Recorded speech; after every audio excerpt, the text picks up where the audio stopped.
අපේ රටේ ජනතාව මහා විහසනයකට පත් වෙලා අන්ත අසරණ වෙලා ඉන්නේ. රජයට මේ වගේ කිසිම ගාණක් නැහැ.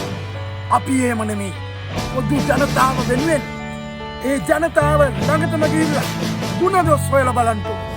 එකරමුණකින් මේ මිහිතලයේ රටම එකට එක්වනාද දිනයේ ඔබතුමාලත් ගංවතුරෙන් පීඩා විඳිනවා.